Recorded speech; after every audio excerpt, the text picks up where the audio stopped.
Hi, everyone, and welcome again to another one of my podcasts, Podbean podcasts, and YouTube videos on GaudiumEtSpes22.com. I am joined once again by my good friend Kale Zelden, who teaches at a Catholic boarding school up in Rhode Island, and not Connecticut. Last time I think I've twice have said up. I have so many people I know in It's Connecticut. up here somewhere, right, Larry? Oh, It's just somewhere up in the there is wilds of New strange. England. And I'll give a plug. I'm going to be giving a talk at Providence College on April 19th. I do believe it is. And I'm pretty sure it's open to the public. So I will be up in your neck of the woods, Kale, and we will Yeah, finally perhaps meet in person and not just virtually. exactly. I can't wait for Uh, it. It's gonna be an in-person. I'm hopeful that that at least a glass of bourbon will be shared. So look Hopefully forward more to it. than one Yes, glass. yeah. Well, Yes. I don't want to get ahead of my skis here. So And if the weather's nice, maybe a cigar outside or yes, that something. would be I don't know. fantastic. I don't Fantastic. know. Anyways, my vices just multiply as I get old. And they, anyway, I asked Kale to come on just the other. It's only been maybe 2 or 3 weeks since our last podcast, but I wrote to him and I said, "Hey, look, I love doing podcasts with you. Everything just flows, seems so natural. I want to do it again." And so, without giving a whole lot of thought to it, Kale said, "Yeah, let's do it." So here we are. We're doing it again. But today, I don't want to necessarily focus on Pope Francis and all the church scandals and all that kind of stuff, although we'll probably eventually drift back in that direction. But today, I've been yesterday I posted on my blog part three of my series on what I call the falsification of the good and a prolepsis of heaven and hell. I believe is the subtitle Ooh, to it. prolepsis. I love Uh, that word. yes, I use the word prolepsis and metaxis and Ooh, metaxu and those. fantastic. My Yeah, goodness. and so my point is that the real drift of part three in this series is an exploration of the nature of sanctity in the modern church, or more specifically, the kind of saint that the church needs today. I know that sounds Yeah. kind of cliche. What kind of saint do we need today? But I think it's an important question. I think it's a question that a lot of people are raising, a lot of people are asking. And it's something I've written quite a bit about actually in the past year or so, maybe even 2 years, which is that the modern believer uh, is caught in the in between, the metaxu, the in Mm. between heaven and earth. And often, maybe even then in the metaxis, the in between of heaven and hell. Right. And so, as I like to point out, as others have pointed out, it is our lot in this earthly existence that we live neither in heaven nor in hell, and Mm. yet we can have what a prolepsis, which is just a fancy word of a foretaste or a Mm. fore experience or some intimation of Hmm. both. It's possible to taste a little bit of heaven, but it's In also, fact, go ahead. I might say that it's necessary to sort of Yes. have a kind of imaginative, proleptic sort of shooting forth of something with which you can kind of aim for. I mean, I think that's what I mean, heaven, sort of I think functions as that kind of prolepsis, does it not? Yes, it does. And of course, as baptized and having the Holy Spirit, we do expect to have those kinds of foretastes of heaven, those Hmm. foreshadowings of heaven, those little experiences of heavenly life and heavenly existence. Hmm. And of course, the debate in in the theological, what we call eschatology, is always between a realized or a futuristic eschatology. Hmm. Hmm. Just how immediate is our experience of heaven? How realized Hmm. it's already here, or the not yet Not is yet. most of our is a proleptic foretaste of hell just a mere hint, or is it more robust? Hmm. So it's a realized versus a futuristic eschatology. But I also emphasize in the piece that we have a prolepsis of hell in this life. This is Yeah. what sin brings to us. Yeah. Sin actually brings us the devastating effects of what hell feels like in this life. And my point is that it is Christ on the cross and his descent into hell that bridges that metaxis. That is, in a sense, the theandric, the God man Mm. who bridges the gap of the in between. and that our participation in that is a participation in the bridging of that gap between heaven and hell, between earth and heaven, earth and hell. And therefore, here's go ahead. Yeah, and I think the cross, of course, stands at the crux of that. This is the the sort of I think it's Heidegger who sort of talked about this idea of the gathering of the fourfold. The lateral and the horizontal. The past and the future. The up and the down. Right, so that Yes, we have to kind of go on that cross with our Savior in some imaginative and super real way. And maybe that is part of kind of maybe what you're getting at, Larry, that what kind of saint does the church need? Maybe it's difficult for us to even conceive of that because we don't like hard things. that's right. And it's a hard thing to do, to bridge that gap, to live. And this is my point. I wrote a blog piece about a year ago or 2 years ago, Evangelization and Guardini's Threshold. Romano Guardini, in his book on melancholy, talks about how he doesn't call it the metaxis or get all fancy or the in-between. He just says we live in this life on the threshold, in the threshold between this life and the next. And it precisely is what constitutes our humanity. And the essence of our humanity can be found in the fact that we are in a sense stuck in this threshold experience. And he says of this is what sanctity is made, and true evangelization has to take into consideration. Okay, so here's my point. Yeah, which is that in an era of deep unbelief, which we are suffering through today, which I think is unique in the history of the world. Okay, An era of deep nihilistic nullification of God, as I call it, and unbelief.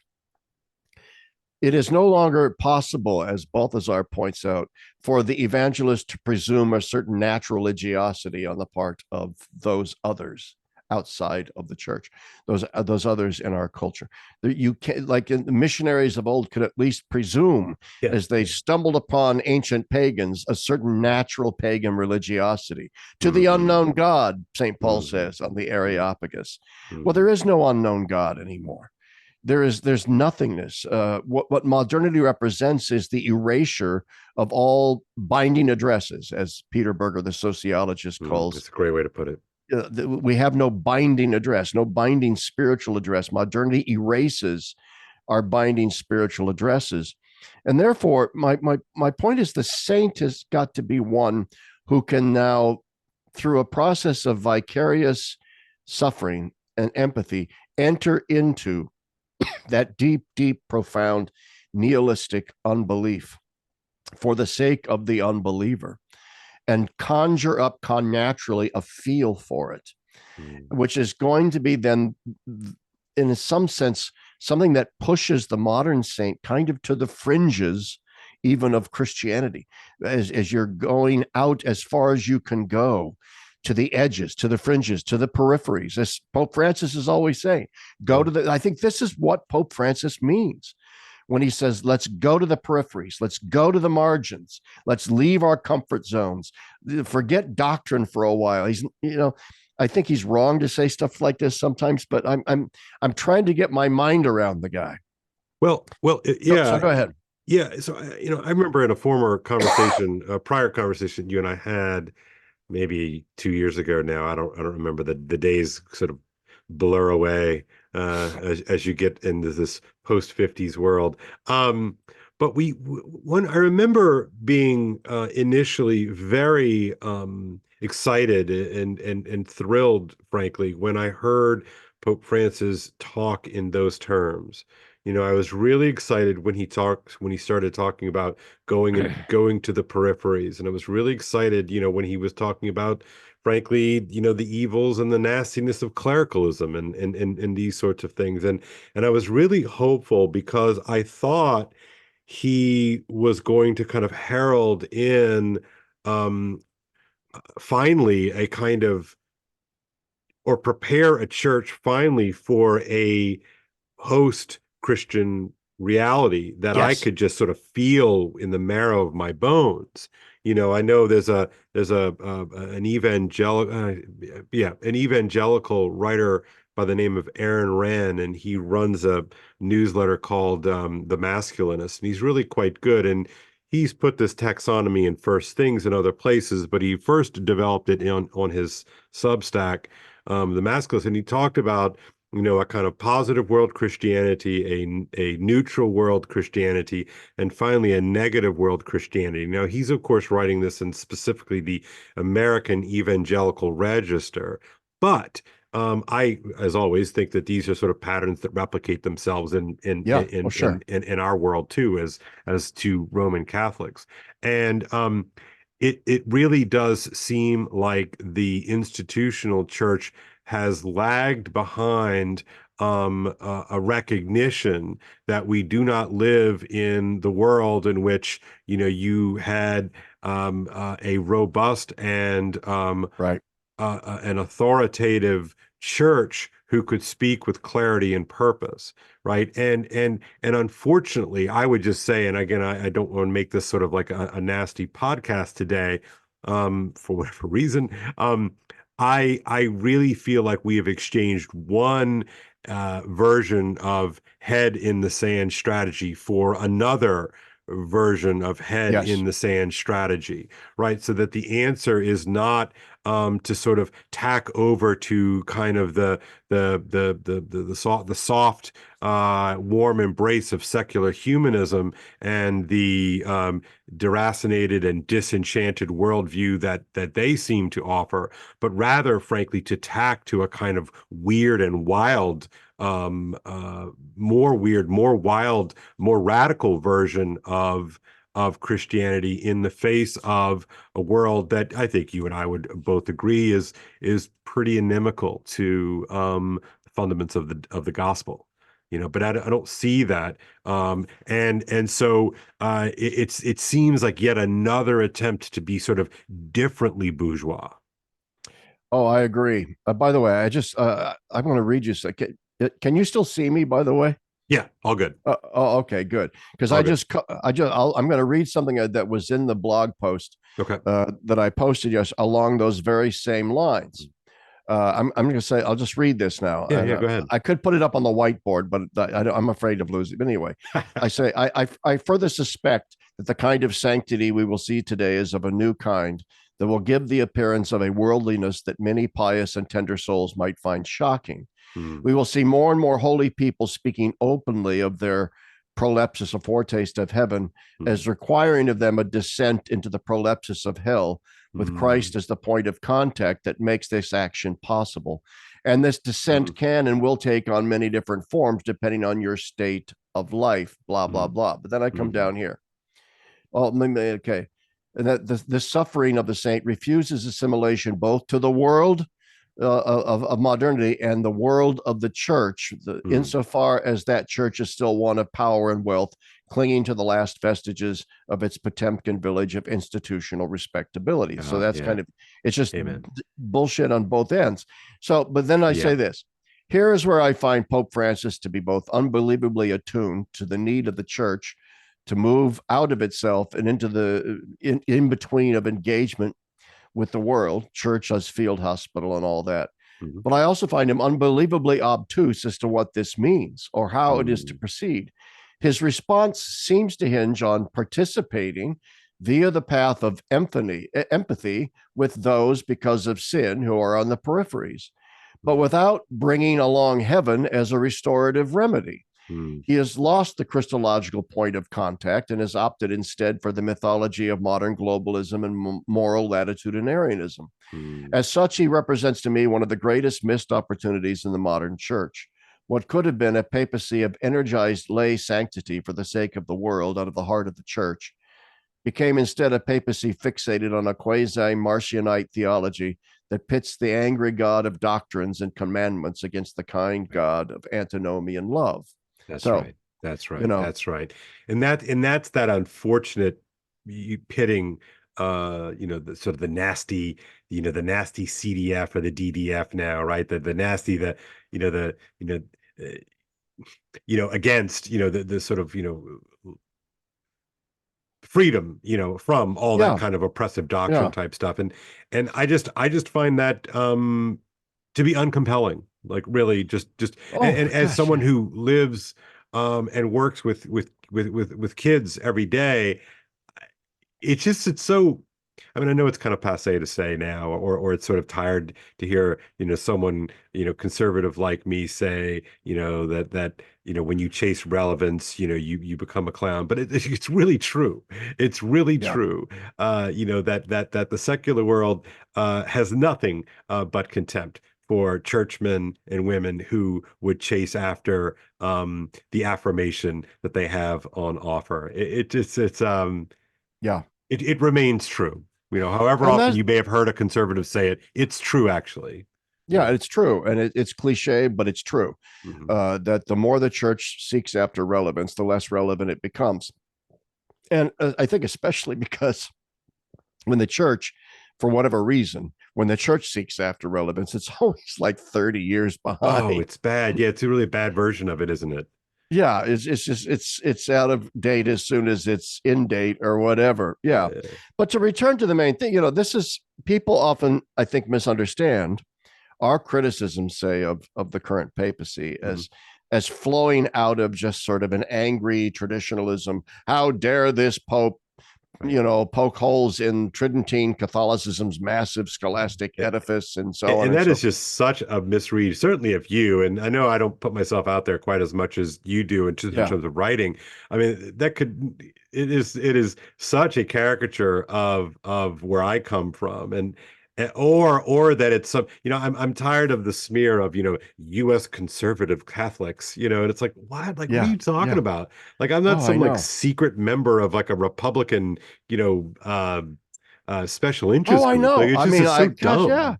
Because I wrote so many articles against the Synod on Synodality, Michael Sean Witters over at the National Catholic Reporter Mm. actually mentioned me in some report and did exactly what you just said. Like, I'm one of those far right wing groups, like I guess, the Napa Institute Yeah, and yeah. And whatever, I I'm and just, and I I'm just this right wing flaming Catholic. No, right, I'm not right. And actually. and of course, remember, you can't say US conservative Catholic without adding well-funded conservative US Catholic. And of course, if that's the case, man, you and I need to line up because we are not on that particular payroll yet. So like sign us up. If I'm going to get the smear, I might as well get the paycheck. Well funded, boy. I ain't funded at all. I You know. know, It's just too funny.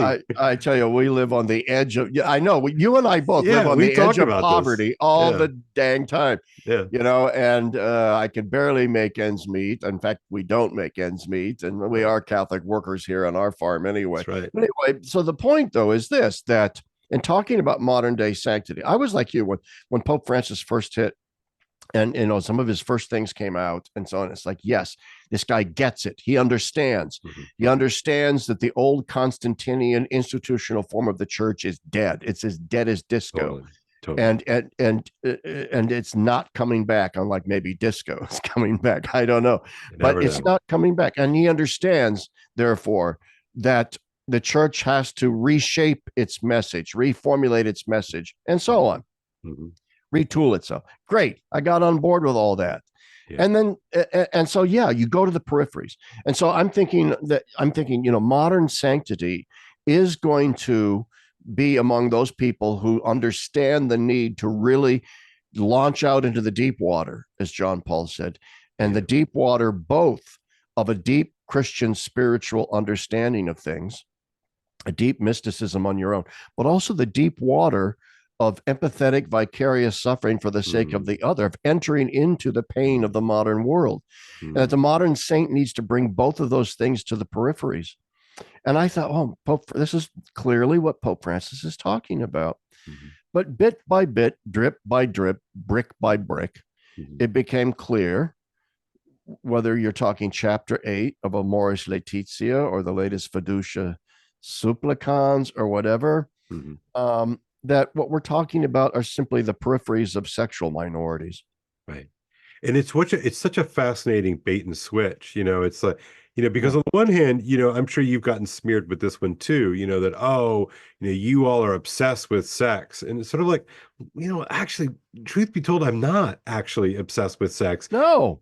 In fact, it's real, it's powerful. It's something to be respected in its proper context. It is beautiful and literally generative. I mean, like, what's better than that, right? But at the end of the day, like, it's not the thing I wake up in the morning thinking about it and go to bed. It's not. It's and yet here we are. At each synod now seems to be about that, right? Yeah. And in a weird sort of way, and you wonder, like, why? Like, why it always seems to keep going back to that?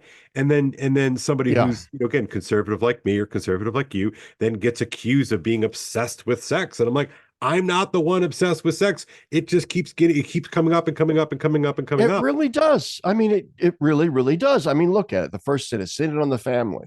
Yeah.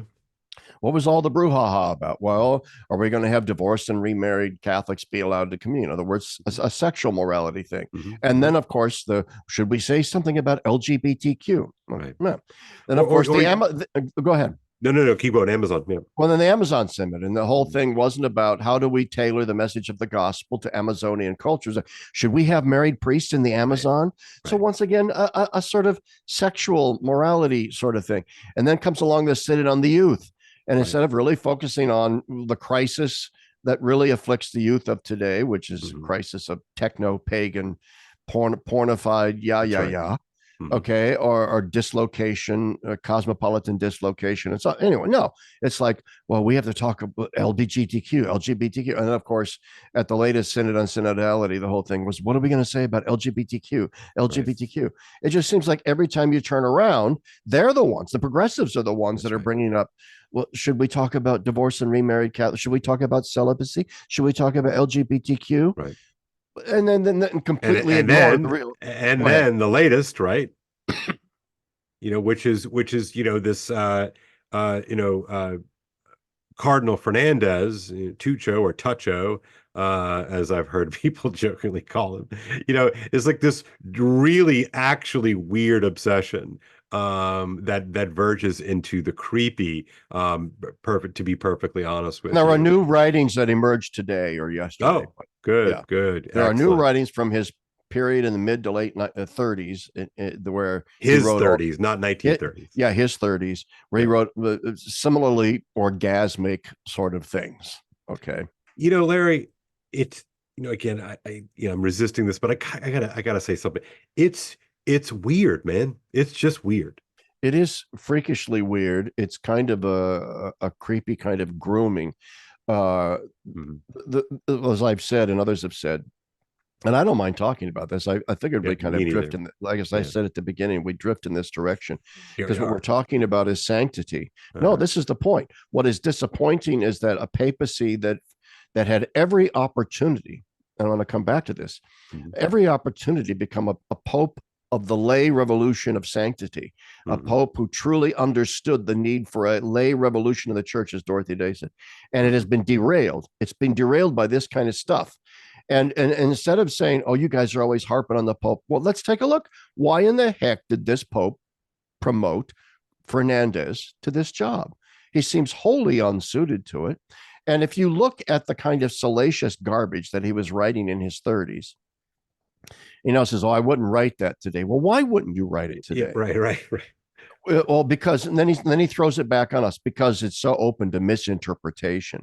So the problem is, we've misinterpreted. Oh, sorry. We're the benighted ones. We're the ignorant ones. We're the obtuse ones who just don't get as Gavin Ashenden calls it, the sex magic at work in your writings. We don't get the sex magic stuff. It's creepy. Right. And it's also, again, I want to, remind myself of this maybe as we do this out loud. It's an unforced obsession. Like, in other words, it's not even like a response to a specific crisis. Right. if you want to look at a mature response to a specific crisis, go no further than the series of papal audiences in early on in John Paul II's papacy, where he lays out and he's sort of working out the theology of the body, and I take particular um, offense on behalf of uh, John Paul II when this sort of lazy, casual equivocation between the work of John Paul II in his theology of the body and Cardinal Fernandez. It's that you cannot be more unserious if you make that kind of comparison. You know, it's scandalous to suggest that this is what St. John Paul II was doing. Um, and it is a attempt to bury the strange, weird darkness of this obsession that Cardinal Fernandez nursed, at least in his 30s. Yeah, at least in his 30s and probably beyond. When you look at the fact that one of the first things he does as head of the DDF Right. is issue Fiducia Supplicans, which, oh, come on. It was all about the gay blessings. Everybody Mhm. knows it was Mhm. about the gay blessings. Mhm. He finally got around to talking about it towards the middle of the end of the document. Oh, and by the way, this whole new doctrine of blessings we've just developed now allows us to bless those in irregular unions like gay Yeah. couples Right. and the divorced and remarried and so on. Um, And then the other part of the commentary, that surrounds these things is like, the glee, for instance, in certain corners, that have strangely become the main line of Roman Catholicism in the year of our Lord 2024 is the real excitement that finally we have a papal document that references LGBTQ persons, acknowledging yeah, their yeah, existence and yeah. and this sort of thing. And I'm left to sort of pull out the remaining bits of my ever thinning hair over the just poor, poor anthropology that they can just smuggle these things in, um, and to celebrate it. It's rough, man. It's rough to sort of watch the games being played, the verbal games and the political games being played. Yeah. It's a hard thing to sit and watch. It's very, oh my God, yeah. Talking about pulling out what few hairs. Here's you talked about John Paul's theology of the body and comparing that with Fernandez's stuff in his 30s. Here's the interesting thing, I think. Mhm. Number one, I was never a huge fan of theology of the body, and we'll get back to that in a second. Mhm. Mhm. But for starters, let's say, yeah, one of the problems that I have with those like Austin Ivory and others is saying, well, this is just his version of the theology of the body. And Mhm. if we're going to disallow him, we need to disallow John Paul, who also spoke. No, John Paul didn't Right. speak in this. Right. There's a difference between John Paul's theology of the body and what Fernandez is doing on the level of basic theological principle. And the difference is John Paul is trying to develop the sacramentality of our Right. bodiliness. And he doesn't fixate on sex. He mentions No, it not here at and there. all. Yeah. Yeah. But Yeah. the problem with the Christopher West reductions and Sure. that sort Sure. of the for and all of the talks that the popularizers of it gave to teenagers and stuff was that it became chastity talks Right. and Right. sex that were somewhat lurid even. And that's, I mean, Correct. when you actually Correct. That's when correct. you read John Paul's theology of the body, it's got none of that luridness in it. It wasn't fixated on chastity and sex. It was a developing a it's a theology of the body, a Right. sacramentality of the entirety of our bodiliness, and it has implications with regard to not just sex but transgenderism and gluttony and Yeah. smoking and No, a whole manner of things. you're But right. It's a book about anthropology, or it's a work. more than, yeah, It's a and work so on but anthropology, which, of course, to me, why I liked it and like it, is that it's also, of course, for those of you who are familiar with it, it is a way. It's ultimately Trinitarian, right? That it foregrounds yes, relationality, sexed relationality, yes, of course, right, but with an eye toward complementarity, and with an eye toward what. it's almost as if John Paul II asked the question, what does it mean that God will marry his church? Right. And it is Yes. through that kind of the Yes. notion of the hieros gamos, it is through that where he then goes back and, well, where do we see uh, uh, imminent instantiations of that eschatological icon, right? Yeah. This thing to be. That's so to call that a fixation on orgasms is Yeah. crazy talk. It's It's a crazy crazy. talk. Not only that, and here let me go on and Yeah. say this. Let me say this.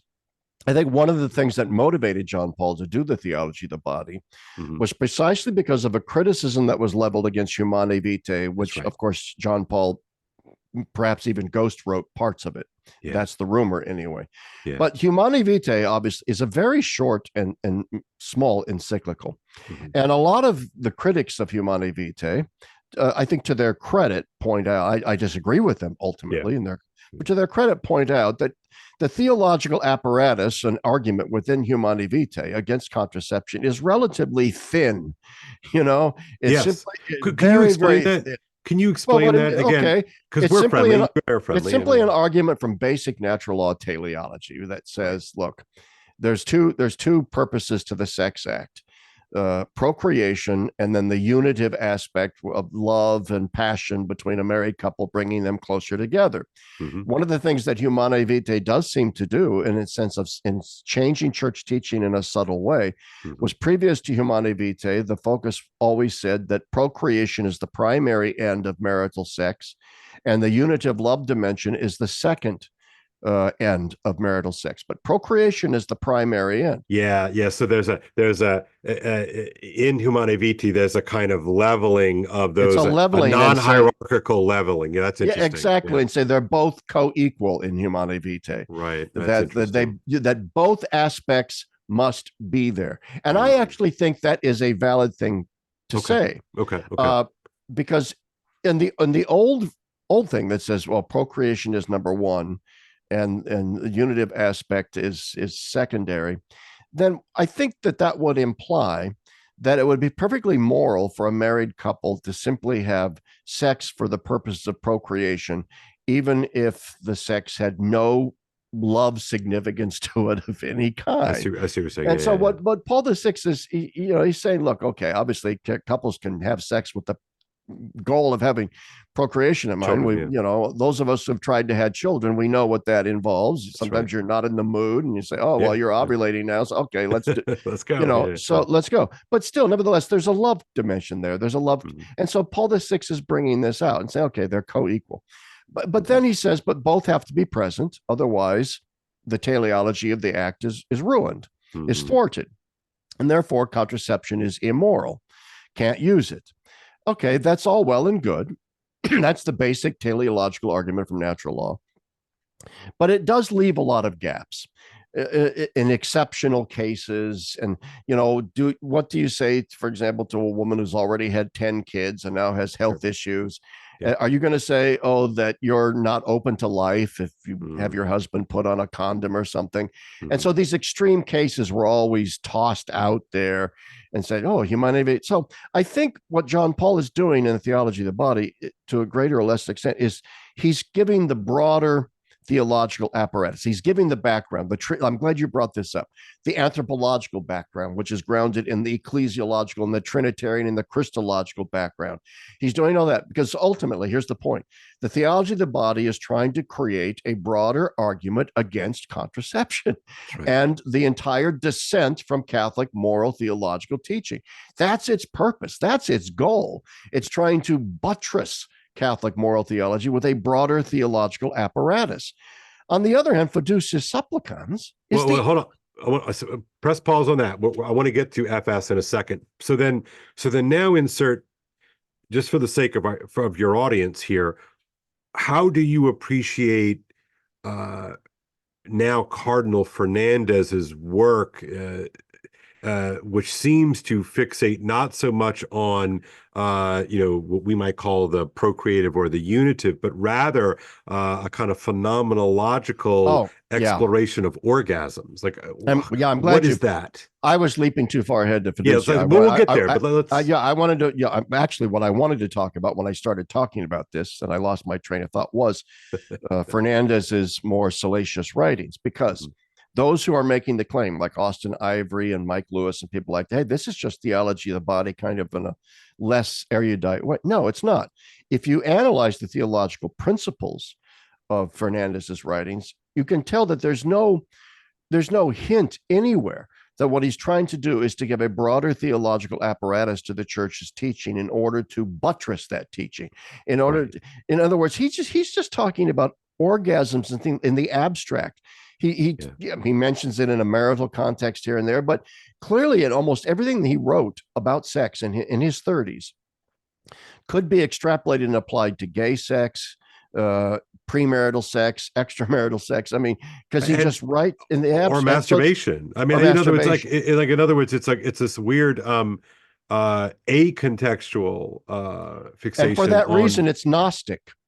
This is my point. Right. Whereas John Paul's Theology of the Body was scoping out a profound sacramentality, which is anti-Gnostic, meaning that our bodies have a language that speaks to us in moral categories that we have to pay attention to. That's right. Fernandez is abstracting the orgasmic, as Gavin Ashenden says, it's like sex magic. No, he's exactly right about that. There's this direct link between sexual ecstasy and experiencing God. There's a Gnostic quality to this, because we have to remember the Gnostic disparagement of the body, and this is my claim that Fernandez is actually disparaging the body here. The Gnostic disparagement of the body, the body is completely unimportant, the only thing that's important is your soul, led to two different Gnostic pathways. One was a hyper Manichaean denial, ascetical of the sex is what drags your spirit down. Like it's sort of a warmed over or maybe a boiled over Jansenism, right? Exactly. That was one of, but there was another Gnostic approach, and the other Gnostic approach was a wild sexual libertarianism. It simply, well, because the body doesn't matter, orgasms, sex, there's this amoral quality to these things. And so they did seek some kind of spiritual enlightenment from having sex and sex and however they preferred it, because to them, the body is of no moral significance whatsoever. That's the impression that I get from reading these salacious excerpts from Fernandez's early books. I get a sense of there's no moral dimension to any of this. There's just a direct link between the biological pleasure of orgasm and somehow my erotic ascent to God. It's bizarre. No, I think that's right. And if we are tasked, as I believe we are, to read the signs of the times, what I see around me is exactly that dynamic, right? That in 2024, let's use my students as an example.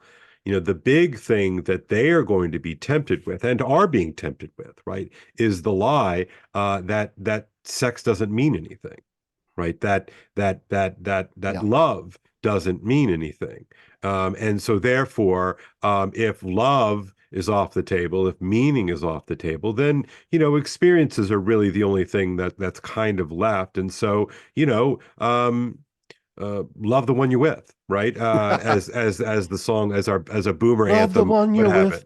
Right, and love, of course, isn't even love. In other words, it's screw the one you're with, and I think that and I think that is a tremendous scandal, and I mean, I'm using that word very deliberately. I mean, that is a tremendous scandal to convince people that their bodies are irrelevant, that they are not even their bodies, right? That they are something else. Like this is a violation of what the church has stood for a long time. But it's a tremendous lack of respect, I think, for the actual power of sexuality and sex. It's and it might, maybe that might, I don't know, does that sound counterintuitive to you? But I have a sense that this is really the case. I've often said sex is at one and the same time, strangely, paradoxically, one of the most important aspects of our being, and also at the same time, one of the most trivial aspects of our being.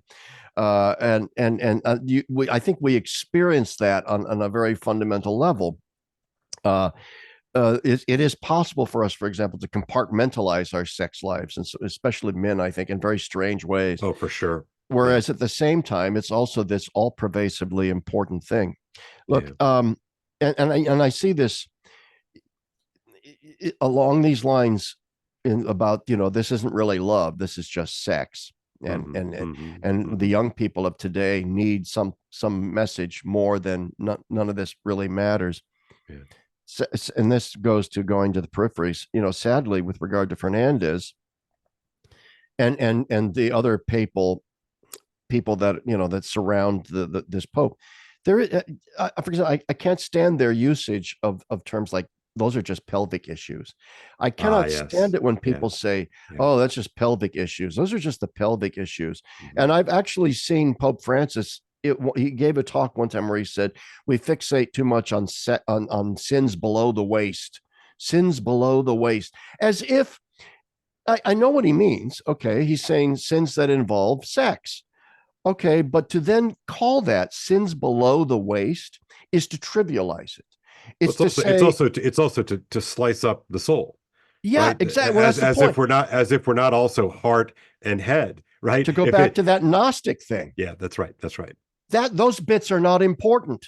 Yeah, that's what that's saying. And disconnected, right? And for me, the radical witness of the church has been, and she has worked this out over the ages, truly, right? But you can see it right at the beginning with St. Paul, right? And St. Paul predates the Gospels formally, as we understand it. We know this, right? But St. Paul, right from the beginning, is working out this idea that we are icons of the living God. Bodily, we are icons of the living God, the scandal of the incarnation, right? And therefore, this is a mystery, right? But it is a mystery that we have seen overcorrected to one side or the other throughout the course of human history since the time of Jesus, right? And that you can chart all the various heresies in some kind of way, I think, as an attack on the fundamental unity of body and soul, and therefore to see us unnecessarily relitigating these strange, I thought settled matters of teaching in order to better accompany. See, this is where I'm having a hard time understanding what the purpose of this is, right? What exactly are we doing like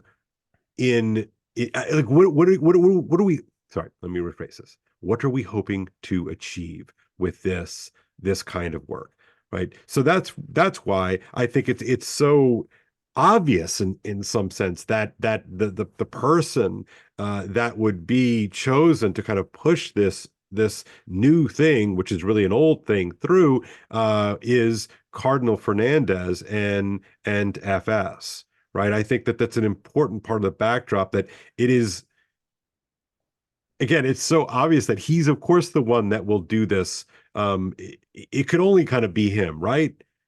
So how are you reading FS and in this context that we've sketched out? Well, I'm reading it as essentially saying, "Oh, come on, everybody! We know that most of these people that are divorced and remarried, that their sex is just fine. Oh, come on. We know there's not that big a deal with gay sex. It goes back to my thing: sins below the waist, pelvic issues, as you said, carving up the soul. And what they want to say is, the only thing that matter are sins like greed and pride and hatefulness and those sorts of things, and things that are anti-love. But biological sins, physical. I mean, there was Charles. Right. So in other words, in the day, Charles Curran accused people like you and me of biologism. What is that? What is that? I don't remember that. Biologism. You were a biologist if you reduced morality to simply the teleology of biological actions. Yeah, All so right. that's So interesting. you It's are very a similar. biologist, very, very similar to saying, oh, those are just pelvic issues. This is how I read Yeah. Fiducia. Yeah. Okay. I Okay. read it Yeah. as saying, well, we can do these blessings because, come on, wink, wink, nudge, nudge, say no more. We all Say no know more. that, Say no more. say no more, say no more, that it's not really that big a deal. Come on, people, lighten up. But and Yeah. that's why I like to point out in this context and use outrageous examples. You Mhm. would not say this if instead of a gay couple or a divorced and remarried couple, you had an incestuous couple coming forward, Right. a father with his adult daughter coming together to say, oh, well, we're in a relationship now, Father. We want you to bless those good aspects. Don't bless our union. We're not Right. requiring that, but please just bless us to help us be better people. Well, of course, the priest is going to look at him and say, get out of here. Of And he's course. going to say, come into my office. I want to have a chat with you two, That's right. because everybody would understand there's something deeply immoral in that relationship. But when it comes to gay sex or, divorce and remarriage, oh, forget about it. It's no big deal. Come on, let's just bless those people. And that's my take on it. Yeah, and I'm always I've been tuned to the language of just, right? Oh, that's just, and Yeah. oh, we know what this, it's to me, and this is something I think you have talked about with great insight and passion, which is we really see a church, institutional church, and I think that we can tie this back to your original comments here. We really see a church that seems to have forsaken its divine calling, its supernatural Yes. calling. And that's I think, Larry, like I think that's the part that saddens me deeply. Yeah. It is. And it's sad because I kind of have harbored these suspicions. I didn't want to say it out loud, but it's like, man, it just really looks like a bunch of people in charge don't believe the thing. That's right. They don't believe it. You know the thing, as Joe Biden says, the Yeah, thing. yeah, uh, yeah, yeah. and they don't believe the thing. They really don't. I had an article in Catholic Old Report that came out a couple of weeks ago Hmm. about an experience I had in confession where I wasn't confessing anything sexual or no mortal Hmm. sins or anything, Hmm. but I was confessing lack of charity, blah blah Sure. blah, and it was they were sins. Yeah. And the priest was like, essentially, forget about it. Get it. He tried to make me feel guilty about, like I Coming was to confession. that I was scrupulous. The only Yeah, sin I yeah. seemed to have been guilty of was scrupulosity. So I Right, wrote an right. oral article about this is the church. This is what I've been living with for 50 years of my 65 years. This is the church I grew up with, and it's a church that's still with us still. And what I want to point out, look, Mm-hmm. and to bring it back to where we started about sanctity and Right. the call to holiness, what kind of saints we need today. Look at the gospels. Hmm. Look at the pattern that Jesus followed in his ministry. Hmm. It is true that Jesus reached out to sinners. It Of is course. true that he dined with tax collectors and prostitutes and so on and so forth. But it is also true that he held his followers to very, very, very higher in rigor. Be ye perfect as your heavenly Father is perfect. Yeah. He says, to whom much is given, then therefore much is required.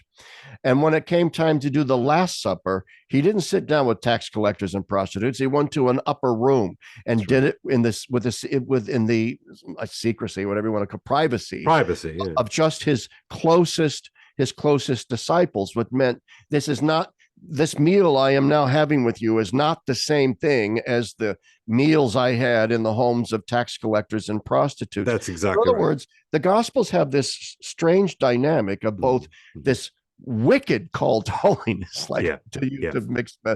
wicked call, be perfect, do Yeah. this, the Sermon on the Mount. Who can live the Sermon on the Mount? Yeah. High bar stuff. In other words, high bar Very, stuff. yeah, high bar stuff. But then he combines that with forgive endlessly, That's right. be That's right. compassionate endless. And that is something the church has understood for 2,000 years. You hold people to a high standard, and then when they fail and fail and fail and fail and fail, so Yeah. long as they are desirous of starting again and repenting, you forgive. So you are at one and the same time a church of high standards and a church of deep compassion, Yeah. both at this understanding of the human condition. What we have now in all of this, it's no big deal. It's just pelvic. What we have is let's dine with the tax collectors and the prostitutes, and let's tell them there's nothing that they're doing wrong. Keep on with your tax That's collecting right. and keep on with. I even saw a thing from James Martin last week where he was talking about where he said when Jesus called Matthew to be a disciple. And of course, Mhm. Matthew was a dreaded tax collector. Yeah, yeah. James Martin says, notice he didn't first ask Matthew to repent. He didn't require an expression of repentance from could you have a more open agenda, James Martin? Aren't what you really saying is, well, we're not going to expect the gay people to repent, are we? Come Yeah. on. We didn't even expect the tax collectors to repent. So there you have it, explicitly, essentially, James Martin saying, we don't expect repentance of people before they come into the church, or at least come into baptism and so on. This is what we're up against. A church that, as you just put it, doesn't believe in repentance anymore because it doesn't really believe in sin anymore. And therefore, Larry, I don't think it's a stretch. I genuinely wondered, do they believe in salvation? And and maybe for our audience here, what, how are Yeah. we as Catholics to understand salvation? Like, what is that? Is it ease of mind? Is it like everything? Yeah. What do we actually mean by that? I think, matters, like it materially matters. I mean, so how would you Well, say that? I think that the flaw resides in the fact that I think Pope Francis and many of the people surround him, and you see this in most progressive Catholic circles. I've seen it for 50 years. Mhm. A lot of them are secretly hard universalists. I think that they don't believe in hell, and I don't think that they believe that hell is and people say, aren't you a Balthasarian and you believe that we should believe, hope that all Yeah, yeah, people are saved? Yeah, I yeah, hope all people are yeah, yeah, saved. yeah, I hope so. On the other hand, if you read Balthasar, hell's real. yeah. Hell is real. And there's a very, very, very real chance we might end up in there. Okay. Well, So what is salvation? It's not just, oh, well, I'm not going to go to hell, so I'm safe. Salvation is ultimately theosis. It's ultimately that's being right. That's elevated right. into the Trinitarian life. And That's right. sin is sin because it thwarts that assimilation into the divine life. It thwarts the reinvigoration of the divine image within us. That's why God hates it, Yeah. because he wants us to be in union with the divine. He wants us to become other Christ, like unto Christ. Yeah. But sin keeps in the way of that. And yet it seems as if what these guys are saying is that process can go forward regardless of your sins, or regardless of Well, how you resist. well, maybe I don't know. Try this one on Larry. I mean, I sort of wonder. It's easy, I think, to see, that they sort of a cloaked universalism, but I would even question that further because, while it's probably easy to get somebody on record to say that, that they don't really believe in hell, the way that we have Yeah. come to understand it, through the church, through the ages. But I wonder actually if it's not that they don't believe in hell, but they actually don't believe in a supernatural heaven.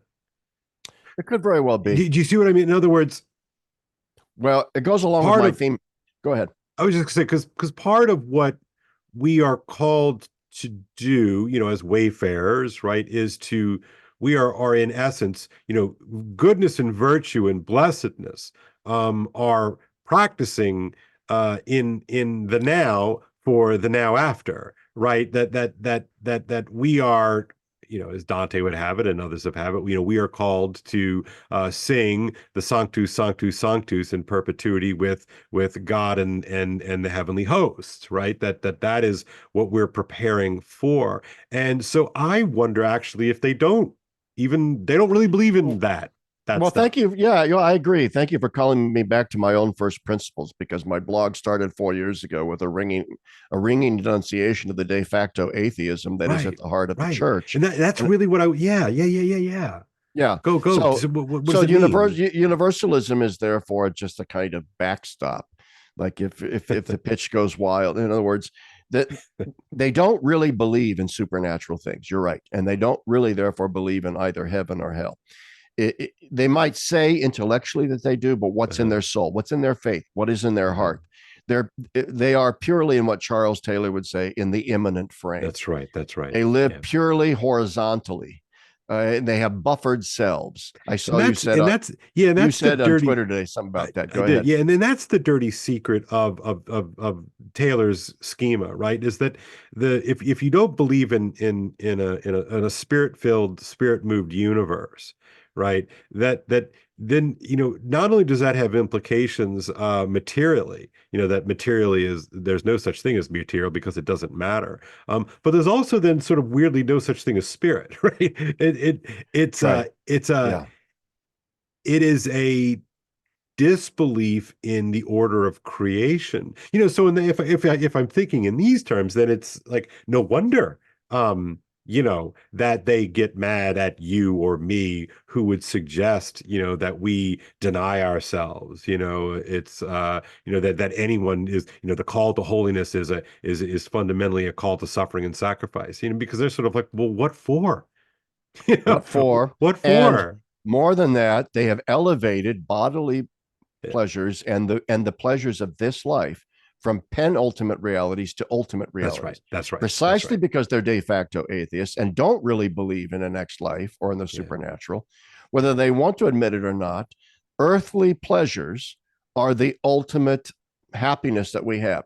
Yeah. You people like you and I, like you are saying then, Mhm. well, if you are afflicted with the cross of deep-seated same-sex attraction, Mhm. you're going to have to work in your life at being chaste and celibate and so on. They look at us like Cardinal McElroy flat out said, that this is outrageously cruel to Well, expect. sick. Yeah, I was gonna say sick and Oh twisted on yeah, our part. oh Yeah, yeah, yeah. yeah. Cardinal Hollerich has said, who's the relator general of the synod, you're asking people to this is a kind of sacrifice that is just it's almost cruel to ask of them. That's right. Well, it's only cruel, right? If sexual fulfillment is an ultimate value of some kind, right? That's right. That's right. That's right. And you know, I sort of wonder. Yeah, anyway, I don't want to get off on that side that sideshow, but I agree. I think that my intuition is exactly what sort of originally drew me to your work was your insistence on the de facto nihilism, that we're seeing already. So therefore, okay, so let's grant that we have granted all these things, and so here we are. Still, I what are we to do with all of that we are working here with a reality in which the people who have been tasked with minding the shop, right? Because as much as our detractors on say Twitter think that people like you and me have way too much influence. Like you and I are about as far from the center of Yeah. power, so to speak, as it could possibly be. We just happen to be two loud guys, on in our respective platforms. But like, the people who have been put in charge of the shop seem hell bent on plundering the shop, right? Yeah. Yeah, and they and do. and and robbing the shop of its witness, not to the now, although it doesn't, certainly in the call for justice, it does not neglect the now, but without reference to ultimate things. Like I love it. You just said that, right? It's like it's taken the ultimate things and sort of flushed those aside, erased those, or just kind of whatever, cut them off, and then made the penultimate things the ultimate things. Yeah. And like, well, that's a problem. Yeah, Augusto da Noce, the philosopher, the late Italian philosopher, refers to this as the cult of material well-being. Oh, yeah. Because of the bourgeois cult of material Right, well-being. right. I'm perfectly aware of how loaded the term bourgeois is. Every single time I use the word bourgeois in something I write, some person always gets a hold of me and says, "You do understand, right, that the Marxists and the fascists were condemnatory and used the word bourgeois."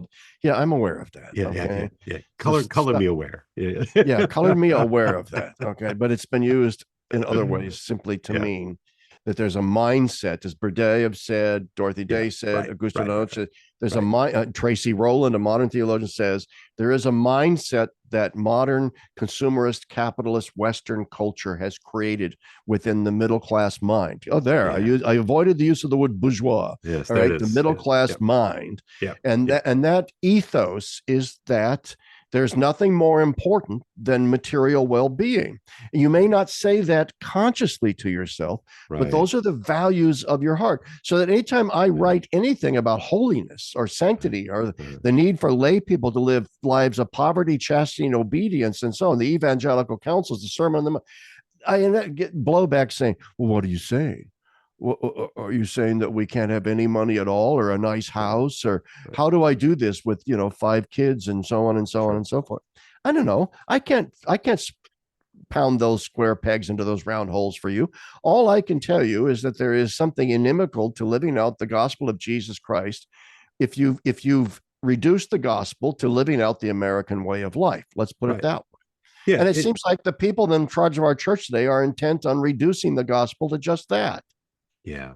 Yeah. It's, I think the easy answer and the correct answer, I think, is ultimately we should always carry with us a sense of holy detachment to those things, whether they're a sort of a bourgeois lifestyle or not, but, a sense of detachment, that these are Yeah, like all things fleeting, right? And that our eye has to always have an eye toward the ultimate, an eye toward the infinite, and an eye toward the true ends, right? As in destiny, as in telos, right? And I when you get pulled into these kind of squabbles with folks, and they'll say like, oh, how could you possibly, it's easy for you to say, Kale, you're a white heterosexual male in America. It's easy for you, but you're asking them, them, capital TH, them to an impossible level of sacrifice. And I always just want to say, like, with all due respect, do you want to come walk around with me? I mean, like, do you, yeah, it's a weird sort of straw man version of a me, or a you, or a friend, or it's like it's as if certain people get an absolute free pass, right, to do whatever they want, and then the other people don't get one, and it's like you just do not understand people then. You don't understand what people go through if that's if right. if, if you think that that is the place from whence this comes from a me. I just I get frustrated with that one. Well, yeah, and let's go back to what we were talking about before. The fact that Jesus sets a high bar, but then is endlessly compassionate and forgiving as people gradually walk that path, Mm-hmm. to that high bar. All we're saying is, look, if you want to live the gospel, there are certain aspects of American culture that are inimical to That's that right. gospel that you have to reject. That's right. Okay, and then to hold yourself to a high standard, as the church does, even if you fall a lot. Right. Do I live poverty, chastity, and obedience perfectly? Hell no. All Right. Right. right. Right. But Right. the point is, at least I affirm that that's what I should be doing. Yeah. And I affirm that, therefore, there are ways in which living a standard. That's why I quit my job, That's right. my lucrative job in Lehigh Valley in Yeah. Northeast PA, and sold my wonderful little house in the burbs and moved Mhm. to this ramshackle, beat up crap Yeah. Yeah. farm, in Dog Breath, Pennsylvania, living hand to mouth, not being able to pay my bills. And I'm not tooting my own horn Yeah. at all. I'm not a holy person at all. I'm just saying, you know, don't come at me with your stuff about, well, how can I have I've got a McMansion and 2 That's right. kids and That's right. 3, you're telling me I need to get rid of my BMW in favor of whatever, a Chevy? Yeah, Well, maybe I'm saying and, and, that. and the answer is could be maybe. Yeah, Maybe, maybe. right. So to me, this is the genius of a good man is hard to find, right?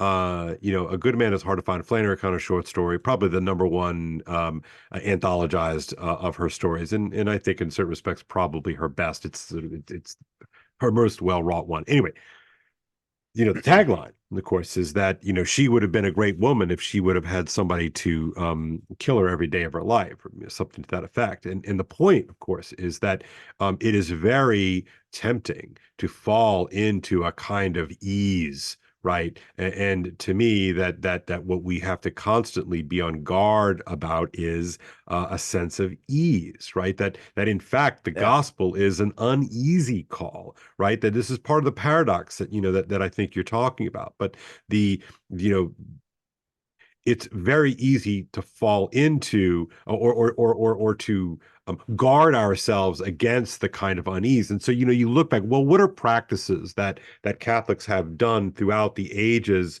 What are some practices that, well, I mean, why did the Chancellor of the Realm, Sir Thomas More, on occasion wear a hair shirt? Right. And I can hear people in the comment section, right, oh, well, that just means he was sort of a medieval weirdo and all these kinds of things. And I say, you know what? Before you are too quick to judge, why don't you take just a moment to think about how sophisticated and intelligent and real that man was, and then ask the question, instead of shaming it, say, well, why? Why would somebody like Sir Thomas More do that? What did he want? What did he feel he needed to be reminded of on any given day? And the fact is that he's wearing rich robes with a big gold chain around his shoulders, marking him as, the second in command of the realm. And he knew that it comes real easy to live an easy life, right? To accommodate this and accommodate that, and That's to sort right. of go along with this and go along with that, and like that second helping of filet, or that third glass of shot, of Cabernet, or whatever the equivalent would have been, in Yeah. his time. It's really nice to like, I have I don't know. I have a Ford Explorer, but man, I'd really love, a Land Rover, like, all those kinds of things. Is there anything wrong with a Land Rover? Absolutely No. not. There's Nope. absolutely nothing wrong with those sorts of things, but it could be, right? It could be the kind of that little thing. It's a little bit too easy. It's a little bit too nice. And I'm not trying to condemn those things, but I'm trying to remind us, all of us, me too, right? That if you're not a little uneasy, then I wonder if maybe you're doing it wrong. Oh, I love that. I love that. That it's that sense of ease, because that explains me. When I was living in Lehigh Valley, like I said, full Mm, professor, all that stuff. mhm, I mhm, mhm. didn't I didn't wake up one day and say, "Oh, this whole lifestyle is grossly sinful, and I'm going to burn in hell Yeah. because I own a Mini Cooper and a nice home in the suburbs." I suddenly realized, my wife and I at the same time, Mm. that this life we're living is so easy. Yeah, yeah, It's so comfortable. right. It's the suburban lifestyle equivalent of easy listening. All Yeah, right. that's right. Yeah. That's right. That's right. And that's That's right. our whole life was easy. Yeah. And I realized I felt a stirring in my soul. I wanted Mm, to be challenged more. So I mm, did something the equivalent, I guess, of putting on a hair shirt. I yeah, just yeah. sold the stuff. And no, I'm still a person of creature comforts. Don't get me wrong, but I want to bring it back to the opening of our conversation about sanctity. A saint is going to be somebody who feels the need to not be at ease, who That's right. wants to keep being ever more perfected in the spiritual life, and And there's not only to ever. one way. And there's only Yeah. one way, right? It's like the only way, to have those sharp edges, curved out is sandpaper, right? Like the only way is to sort of be worked down. And I look, I see this, this is such an ancient wisdom. This is exactly what Odysseus chooses, right? In his in the great epic the Odyssey, right? If you recall, Larry, the first time we see Odysseus, he's in paradise. Okay, he is on a beach in the middle of the Mediterranean. He is the lover of a goddess, and she provides everything for him, everything he wants to drink, everything he wants to eat. I would imagine that sex with a goddess is fantastic. Blah blah blah, all the things, right? And yet we see him the first time we see him, he's crying. He's beside himself. And he is a man who has no meaning. He has no purpose. Everything is easy, right? And so all of what then will ensue is his desire to go home. It certainly is a desire to go home. He does, in fact, have a wife that he loves dearly and a son that he loves dearly. But part of it is his need to accept and embrace and even kind of author his own suffering. Now, I'm not suggesting that we as Catholics have to author our own suffering. Plenty will come your way if you're open to it. But I think the truth remains there, right? Yeah. That somehow the call to holiness is, and this doesn't make me comfortable to say, I should just point out to you, I don't say this sort of triumphantly and wagging my finger at anybody, but it seems to me that the call to holiness is a call to suffering, right? And that Yes. really works against our better, we want to be comfortable. I want to be comfortable. And I Yes. want a couch. I want a glass of bourbon, all those sorts of things, of course, right? But it's a suffering for. It's a That's right. suffering That's for right. the world, That's right. for other people. It's an empathetic entering into the sufferings of other people, and that you choose to sort of share in those sufferings. It's not Yeah. a masochistic, That's right. white-knuckled That's right. asceticism of, That's right. oh, this is terrible. It's just wanting to do something more. I'm reminded my friend Marcus Daly, who I do a few podcasts with, called Die Human. He's a casket maker. He does Marian Yeah, I love it. caskets. Oh yeah, he makes these gorgeous pine caskets. And anybody that is in need of a casket, you want just a simple but beautiful pine casket, get a hold of my friend Marcus Daly at Marian Caskets. But one of the things he said to me was, Larry, I think he said like 80% of my time is sanding. Yeah. Standing, Yeah. I love standing that. by hand, That image. That image. Yeah. Yeah. sanding, because ultimately it's all of that sanding that brings out the beauty of the wood. Yeah. The All right, luster. you Yeah. get down to those layers of the wood where the grain comes out Yeah. and looks most beautiful, and then it's really smooth and nice and can accept the lacquer and the varnish and all those sorts of things that God wants to put on us, the divine lacquer and varnish that God wants. But we Yeah. have, so the sufferings that we take on are like my friend Marcus's sanding of those caskets, Mhm. and I like the image of the casket because it's like sanding us towards. One of the saints said that, for example, every single time we receive the Eucharist, it's like we are being embalmed for the resurrection. Yeah. Yeah. That's You right. know, so in a sense, that embalming for the resurrection of our resurrected bodies also requires us in the moral and ascetical and spiritual life to constantly be sanding away the barnacles and things that have grown onto us that keep that embalming process from taking root, so to speak. Right, which is so wonderfully counterintuitive, right? Because I think of this so much so often, the red, blue, and the red pill and the blue pill, right? And that the Yeah, blue pill is a sort of a choice for oblivion, and the red pill is a choice for the truth, right? And this is red pilling, right? And in the best sense of that's right. that sense, right? That to choose your suffering, right? So that every time you choose comfort and ease over suffering and meaning, you're going further and further away from truth. You're going further and further into a lie, right? And I can't help but see that as a kind of both an ultimate parable, but an ultimate reality for that for which we are called. And so with your question at the beginning of the podcast, what does a saint look like, in our time? I can't help but feel like a saint in our time is somebody that actually is on the peripheries, right? Yeah, That yeah. is not in an odd sort of way. This might sound weird as a Catholic, but like maybe even especially on the peripheries of the formal church. Not sure what that means ultimately. Well, I'm working on I just published like yesterday my blog post. Now I'm working on something for Catholic World Report where I talk about saints on the peripheries. Mm. I think, for example, if someone like Simone Weil, Yeah, yeah, who it's hard to tell whether she was ever baptized. She was born yeah, of yeah, Jewish parents, yeah. Jewish, but she became she's in France, became enamored of Catholicism. Uh, but most accounts never, however, got baptized. Some accounts say, yeah, she was kind of baptized by a friend when she was Yeah, dying at the yeah, end and so on. But it's controversial. But the point is, she remained on the very fringes of the church looking in. And she said explicitly that despite her love for Catholicism, mhm, and she's wrong about this, but I sense why. She said, I sense a need to stay outside of the church for the sake of those others who are also outside of the Yeah, that's church. interesting. Yeah. You Yeah, I know, think is about this. I think about this a lot, actually. I do. I do. so if I were to become an insider, I would no longer be of interest to the outsiders, and then therefore of no help to them.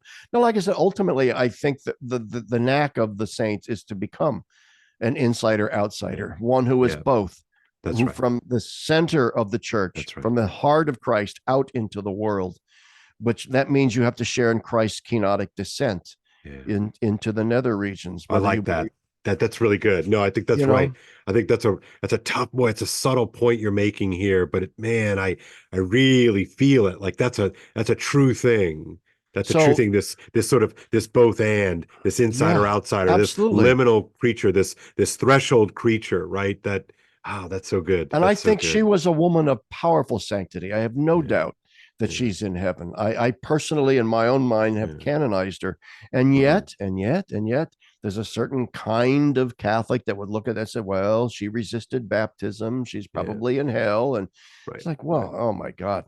And then, or a Madeleine Delbrel, whose writings have become more and more popular just recently by Ignatius Press, putting out some of her writings. Also a saintly woman who existed. She was a Catholic, but always in a kind of alienated way. But the Uh-huh. thing is, there are those who are alienated from the church because I don't agree with the church on the following issues. Mhm, mhm. How can I be a member of the church that doesn't bless blah blah blah or Sure. let me? Love is love. You know, that kind of dissent. Oh, Yeah, spare me, yeah. because that's just a clash of orthodoxies. Mhm. That Yeah, simply means that you've adopted the orthodoxy of secularity and you view it as more normative than the orthodoxy of Catholicism. right, right. That's not being alienated from the church. That's disagreeing from the church. Yeah. This reminds me of a quote from Billy Bob Thornton in some movie. Somebody says, well, that's irregular. He goes, no, irregular is when I found a human foot inside my toaster oven one day.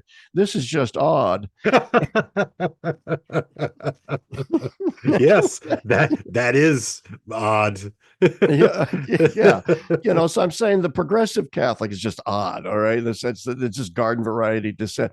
Whereas truly irregular is finding that human foot in my toaster oven. That's right. I mean, that in the sense that a real alienation is a real alienation Mm. on a deep, deep, deep spiritual level.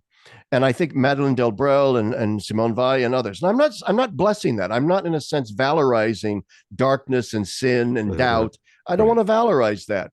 It'd be great if they didn't feel that alienation. What I'm saying, though, is there is a kind of movement of the spirit today, I think, in certain souls, victim souls, if you want to call them that, to Mm. experience a kind of dark night of the soul, wherein they are allowed to participate in the kind of anxiety and anguish Mm. Mm. of the modern person, and to help them spiritually negotiate and navigate those waters and bring them to some kind of hope, to bring them ultimately, hopefully, to Christ. And Okay. that's the interesting thing about, and I'm not saying everyone needs to run out and become like Madeleine Delbrola, Simone Weil. Yeah, yeah, You also yeah, have people like Dorothy Day, who yeah. remained in some ways alienated from the institutional church because of its stands on this, war and Mhm. capitalism. But she remained deeply embedded in the heart of the church. Mhm. In some ways, therefore, I think she's more of a model in some. Yeah. But anyway, people listening can think of lots of other examples of what maybe you can too, Kale.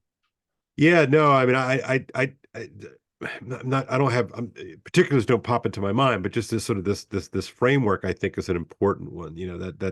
Um, I think what I love talking with you about, why I love talking with you about these sorts of things is that, you are someone who, um, is not afraid of complexity, but doesn't allow the complexity to allure you into a kind of lazy nihilism, right?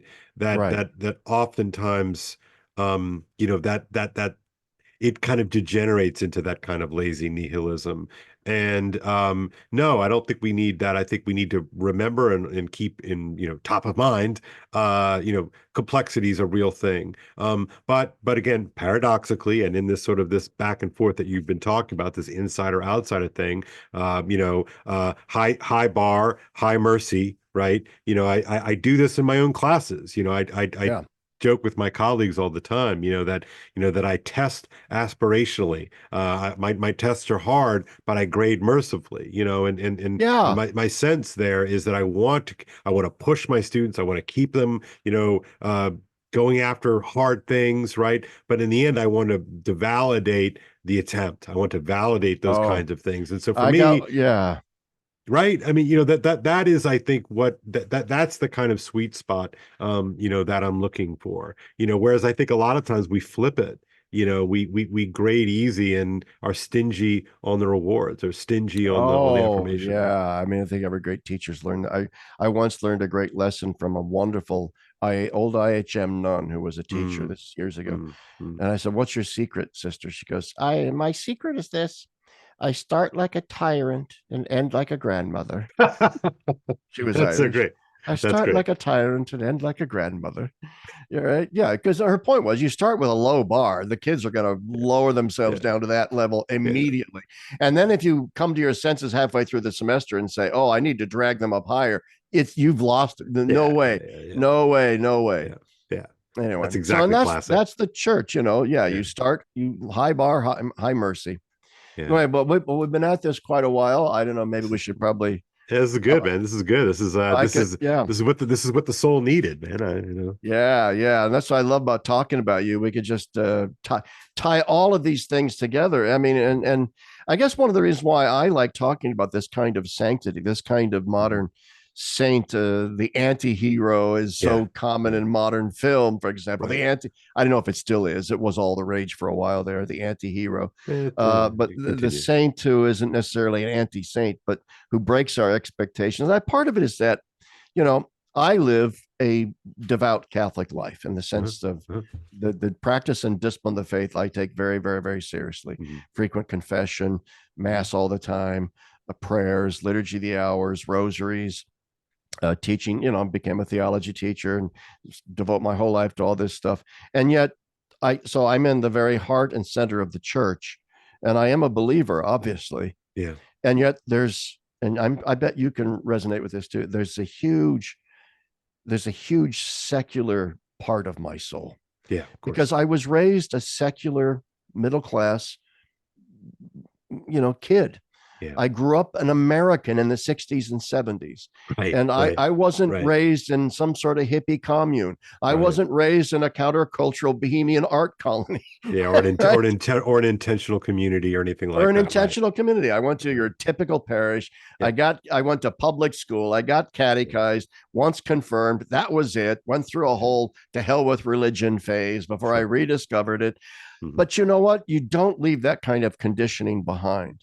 Yeah, And I feel still in my soul, there's a part of me that feels alienated from the church yeah. and alienated from her message and in the sense Yeah, that yeah, there's this deeply secular part of me.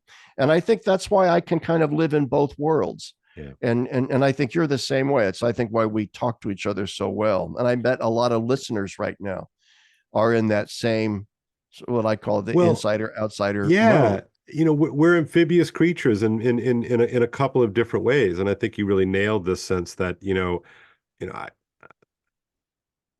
I'm thoroughly American, man. Like I like Yeah. football, and I like McDonald's, and I'm an American. You know what? I love McDonald's, and I'm Yeah, just going to say it. yeah, and so I this is going to sound all like cheesy and evangelical, right? But it's like I have a real heart for America. Like I have I a heart know. for my American brothers and sisters, and you know, and it, like if I go to a football game, like a big college football game or something like that, like I love it and I hate it that I love it, Yeah. but I Oh also like yeah. I'm like with my people. but they're not my people. Like you kind of feel all the pulls and the tensions, right? It's like, why do I care about this, but I don't care about this, but I do care about this. And for Absolutely. me, I think that the faith, makes me uneasy about either totally rejecting everything or totally just throwing myself in it really kind of keeps me in that tension. And the faith causes you, faith gives you eyes with which to see. That's right. That's right. And therefore an insight on where do I need to sand? Yeah, that's Where right. do I I need to love that. sand him? That's right. You That's know, right. but yeah, I'm American through and through. And and it's so true. When you were talking, something popped into my head and now it's kind of left, but Hey, then we're gonna have to save it for next time, and it has to be a next time. yeah, there is that sense of, yeah, I have that sort of American thing in me from my upbringing, and I know what it is. It's just, the fact is, we're all infected with the same bacillus. That's right. And That's right. it's a way of saying that you can swim upstream against your culture, but you're still in the stream. Yeah. There's no sense in which That's right.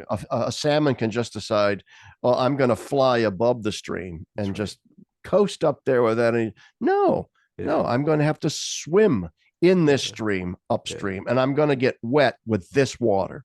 Yeah. And there's no way around it. And and that's the way it has to be, right? I mean, as my friend Mike Sauter said, you don't go under it, over it, around it. You go through it. Yeah, no, I love that. Great, awesome. All right.